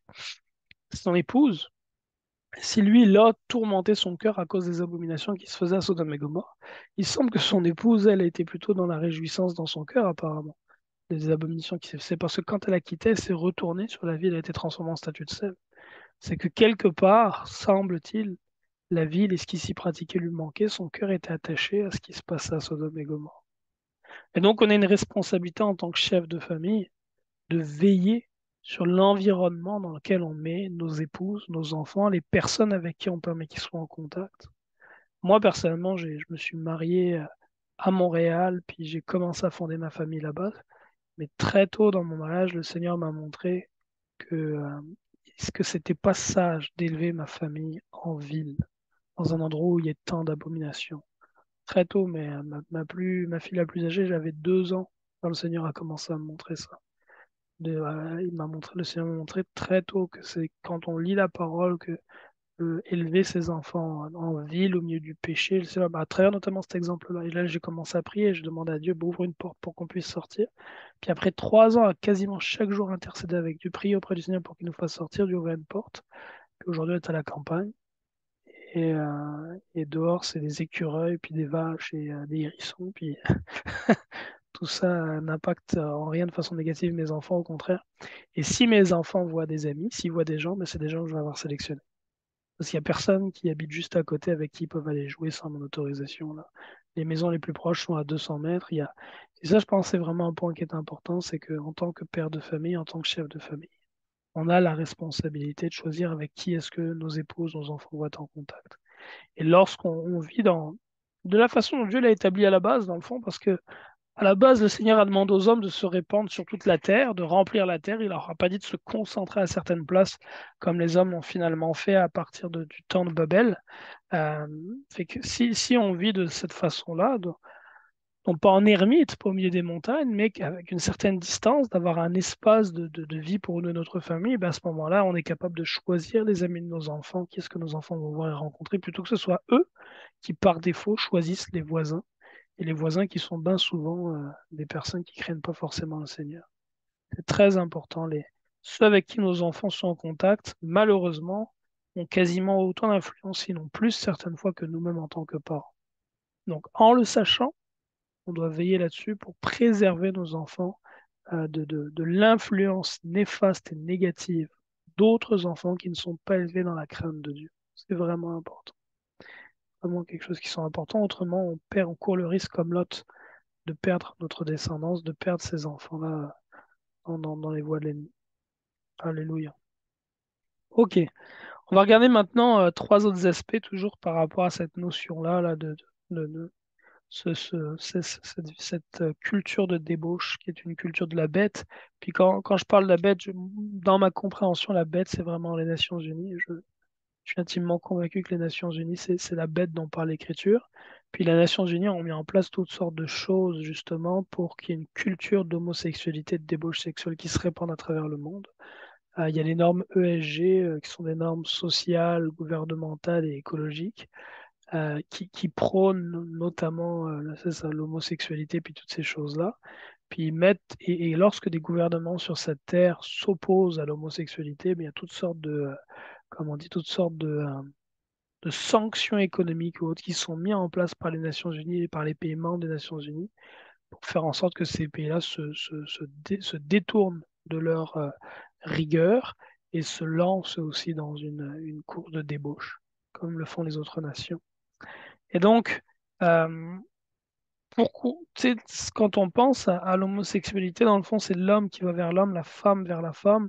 Et donc, on sort de ce que Dieu a créé naturellement. Euh, Dieu a créé l'homme et après, il a créé la femme. Il a créé la femme pour l'homme.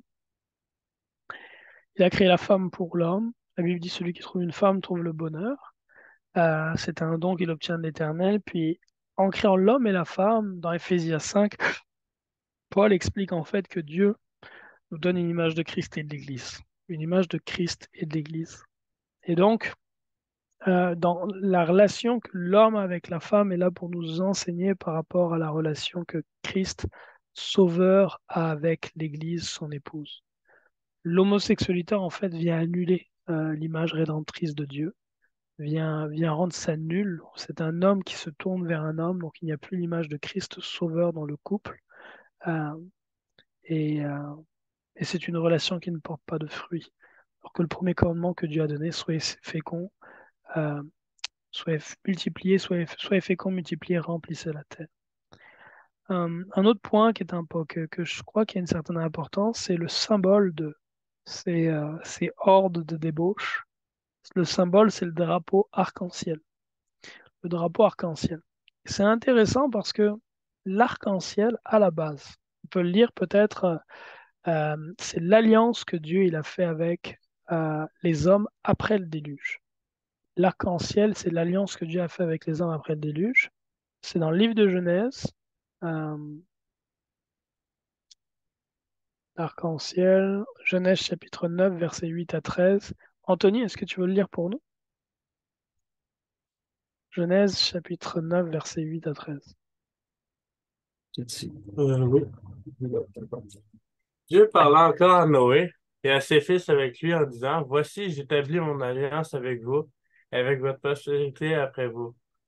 10. Avec tous les êtres vivants qui sont avec vous, tant les oiseaux que le bétail et tous les animaux de la terre, soit avec tous ceux qui sont sortis de l'arche, soit avec tous les animaux de la terre. 11. J'établis mon alliance avec vous. Aucune chair ne sera plus exterminée par les eaux du déluge. Il n'y aura plus de déluge pour détruire la terre. 12. Et Dieu dit, c'est ici le signe de l'alliance que j'établis entre moi et vous, et tous les êtres vivants qui sont avec vous pour les générations à toujours. 13. J'ai placé mon arc dans la nuque, et il servira de signe d'alliance entre moi et la terre. 14. Quand j'aurai rassemblé des nuages au-dessus de la terre, l'arc paraîtra dans la nuit. Amen. Fait que là, Dieu, il dit en fait que le signe de l'alliance qu'il fait avec les hommes et les êtres vivants, les animaux, pour dire qu'il ne les détruira plus, que ce signe-là, c'est le fait qu'il va mettre son arc dans la nuée. Et lorsqu'il verra l'arc-en-ciel dans la nuée, lorsque les nuages seront sur la terre, lorsqu'il va pleuvoir, Dieu verra l'arc-en-ciel et se souviendra que oui, il doit pleuvoir, mais il ne va pas pleuvoir trop intensément comme au temps du déluge. Et donc Dieu se souviendra de ça pour ne plus détruire par les eaux du déluge. Euh, Ça, c'est intéressant parce que le déluge est venu sur terre après, dans le livre de Genèse chapitre 6, le péché principal qui est mentionné, là, c'est le fait que les anges sont descendus vers les femmes. Donc il y a une confusion. Il y a deux créatures qui n'étaient pas supposées coucher ensemble, qui ont couché ensemble, qui ont donné naissance à une descendance abominable qui était les Néphilim. Et la conséquence de ça, c'est que Dieu a envoyé le déluge sur la terre. Et une fois qu'il a envoyé le déluge et qu'il a tout détruit, Dieu dit, je ne détruirai plus avec les eaux du déluge, et je fais une alliance avec vous, je m'engage à ne plus détruire par les eaux du déluge. Et, et donc, en fait, aujourd'hui, pour les hordes de débauchés qui sont dans ce monde, de prendre aujourd'hui l'arc-en-ciel comme symbole de leur mouvement, est une forme un peu ostentatoire, une forme d'arrogance et de, comment on peut dire ça, euh, de, euh, le terme, c'est d'insolence vis-à-vis de Dieu. Comme pour dire, tu sais, tu t'as promis, t'as promis que tu détruirais plus. Tu l'as dit que tu détruirais plus. Hein, souviens-toi que tu détruiras plus. Et de vivre, donc on peut se laisser aller à ce mode de vie abominable parce que tu as dit que tu ne détruirais plus. Oui, tu as dit qu'il ne détruira plus par l'eau.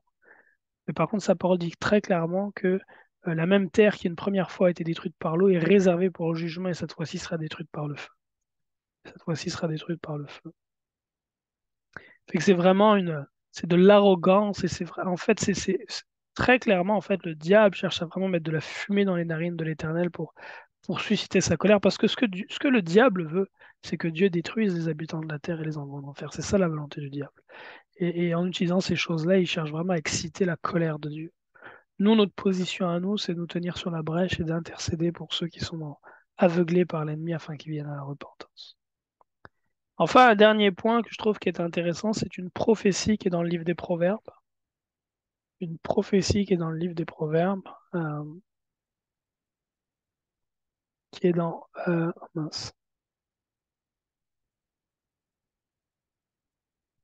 Proverbe 16, verset 18. Proverbe 16, verset 18. Le mois où les hordes débauchées de cette terre célèbrent leur mode de vie abominable est appelé le mois de la fierté en français, en anglais Pride. Euh, les célébrations de la fierté fait qu'ils se font une fierté de ce qui est une honte. Puis peut-être que Joseph, tu pourras nous partager après un passage de la Bible. Il y en a plusieurs qui parlent de ça, du fait de se faire une fierté de ce qui en réalité est honteux, d'appeler doux ce qui est amer, d'inverser les choses. Plusieurs passages d'écriture parlent de ça. Et donc, un passage de la parole, Proverbe 16-18 dit l'arrogance, donc la fierté, l'orgueil, l'arrogance précède la ruine et l'orgueil précède la chute. En anglais, pride goes before destruction. Pride goes before destruction. Et je crois vraiment que c'est à la fois une déclaration qui est vraie en général de tout temps, mais je pense que c'est une prophétie par rapport au temps dans lequel on est. Pride, on est dans le temps dans la génération de Pride Month où les gens célèbrent la fierté. Et Dieu a proclamé dans la parole que le Pride viendrait avant la destruction. Et on sait par rapport à ce passage de l'Écriture que la destruction de ce monde est proche. En voyant justement ce Pride Month un peu partout sur cette terre, de Tel Aviv à New York, en passant par Paris et Londres, on sait que la destruction de ce monde est proche. Jésus-Christ est à l'approche, il revient à la porte, il revient bientôt, il jugera chacun selon ses œuvres et détruira les œuvres de ceux qui commettent de telles choses. Alléluia.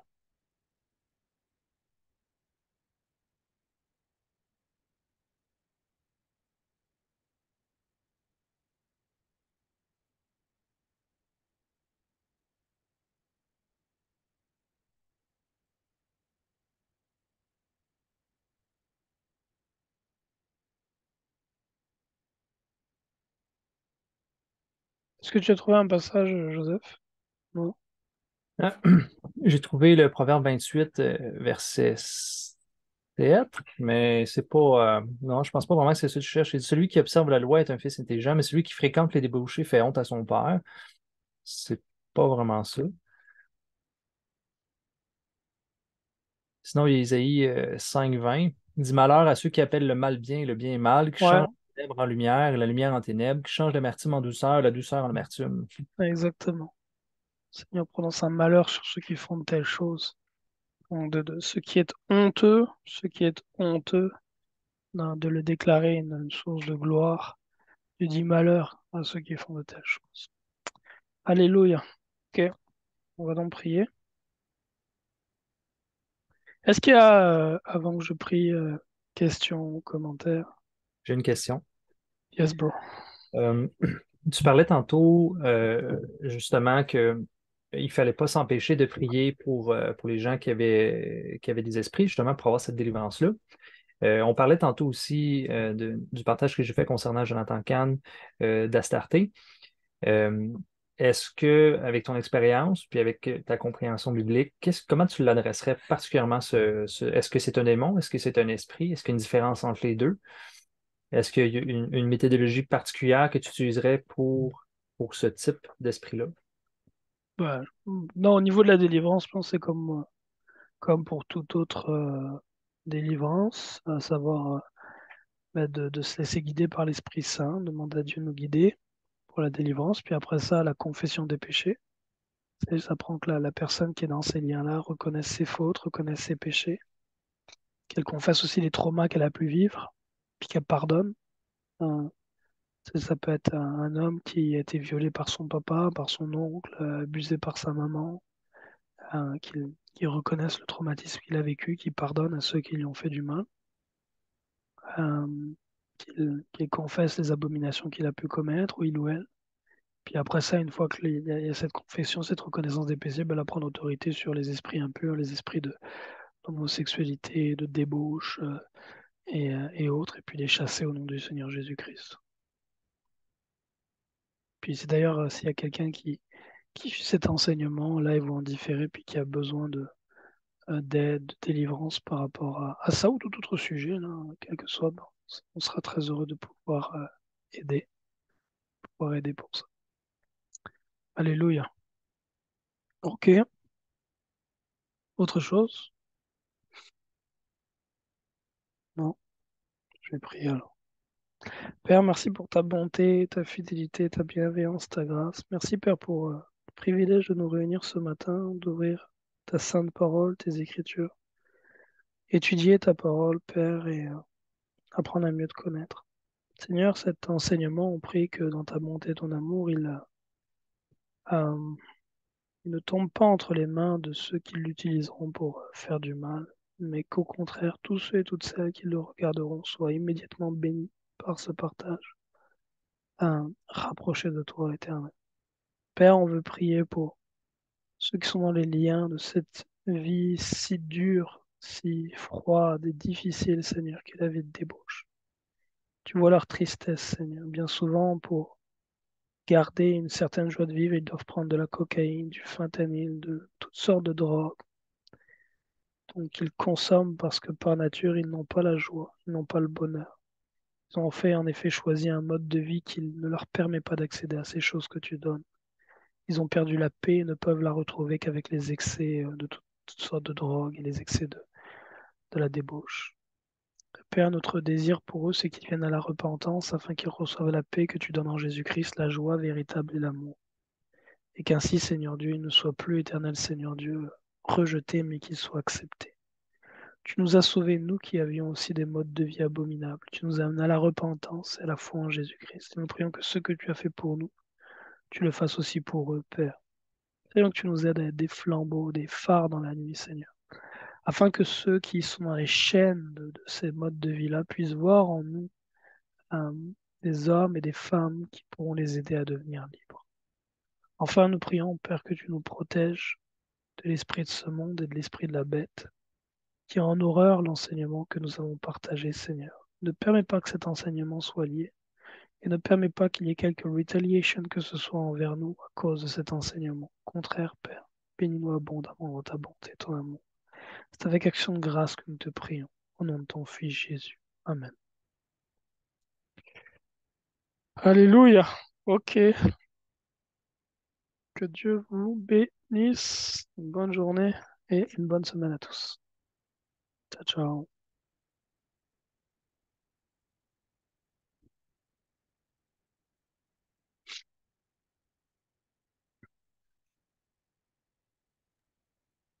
Yo, yo. Ça va?